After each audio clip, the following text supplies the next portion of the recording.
ويعطيكم العافية. اجيكم فيديو جديد وراح اعمل معاكم طريقة البسبوسة. حطيت هنا بيضة وبكيت من سكر الفانيليا اللي هو مثل هذا، وزنه 5 جرامات، وخفقتهم مع بعض زي ما انتم شايفين. وهلأ راح انزل عليها السكر، كاسة من السكر من هذا الحجم. راح اخلطها مع البيض كويس منيح، وفي الأثناء هذه راح أحط نص كاسة من الزيت زي ما انتم شايفين. السوائل هاي بتساعد السكر على إنه يذوب. البيض لحاله ما بيكفي. راح أزود كوبايتين من اللبن، هاي واحدة.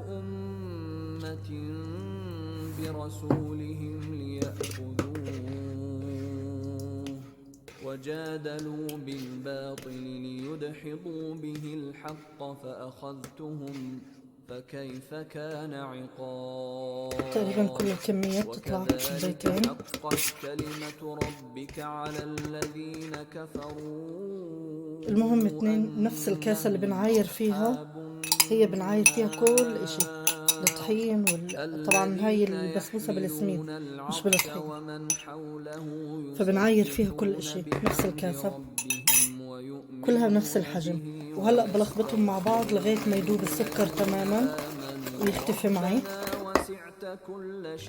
وهاي مثل ما انتم شايفين خفقناها كتير منيح لغاية ما داب السكر تماما. وهلأ راح نحط هلا اذا احتاجنا بنزود جوز هند، ما بنزود سميد. اذا حسيتها سائلة يعني زيادة عن اللزوم بزود شوية جوز هند، لانه هي غرامها جوز الهند. بتهيألي ان انا حزود كمان كاسة من جوز الهند. بالعادة أنا بحط كاسة واحدة بس لا بدها.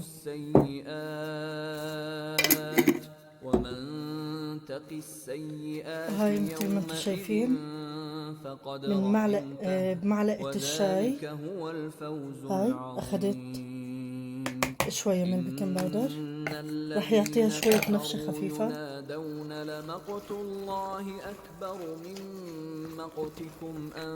وطبعا أول حاجة بعملها بدهن القالب بشوية زبدة، بعدين ببلش أشتغل. وهي هيك صارت جاهزة. هلأ راح أحطها بالقالب يعني أغطيها وأدفيها لمدة ساعة عشان تتفتح معايا حبات السميد. هلأ هاي أنا حطيت عليها سميد وسط، فراح أدفيها لنص ساعة. بس لو حاطين سميد خشن بدكم تدفوها لمدة ساعة كاملة، تخلوها مرتاحة لغاية ما تنفش بالصينية وتاخد وضعها، بعدين بتدخلوها الفرن. هاي الصينية مدهونة بالزبدة، وهلأ راح أسكب فيها البسبوسة. وهلأ بسويها زي ما انتم شايفين، ما بدي مكان يكون أعلى من مكان، بدي اياها كلها تطلع نفس بسويها منيح وبنزلها لخبطها كده 3 خطات وهيك بكفي. وهاي الشيرة تبعت البسبوسة حطيت طبعا صحن سكر وعليه صحن وربع مية، وخليتهم كده على نار متوسطة. لسه أنا هلأ حطيتهم. هلأ قبل ما يجهز القطر يعني أول ما يبلش يغلي، بعد ما يغلي بدقيقة بنزل عليه عصير نص ليمونة، يعني مقدار 2 ل3 معالق من عصير الليمون، مش أكتر من هيك. بسيبه 7 دقايق يغلي على النار، وبعد هيك بتأكد إنه صار يدبق على الإيد، وبعد هيك بأطفي عليه النار. هذا كل إشي.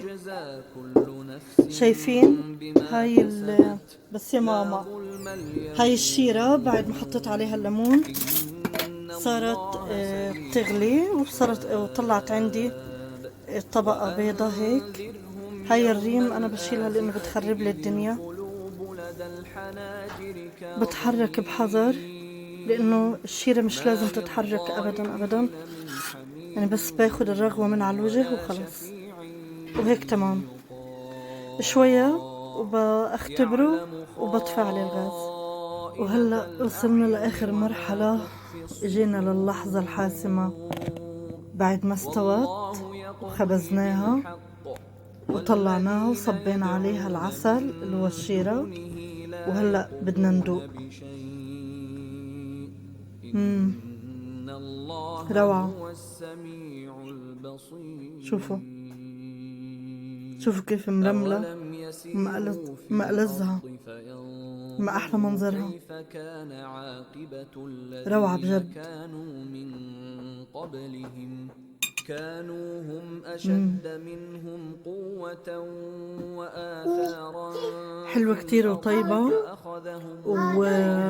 ووصفة سهلة ولذيذة وسريعة.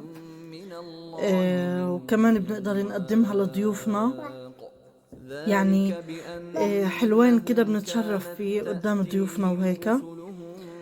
طيبة كتير. أنا هنا تاني يوم بعد ما يعني حطيتها بالثلاجة، فبتتقدم سخنة أو باردة مع فنجان قهوة كده طيب، وإن شاء الله صحتين وهنا على قلوبكم يا رب. إن شاء الله بتجربوا الطريقة وبتعجبكم، وإن شاء الله صحتين وهنا. اللي يجرب الطريقة يكتب لي في التعليقات،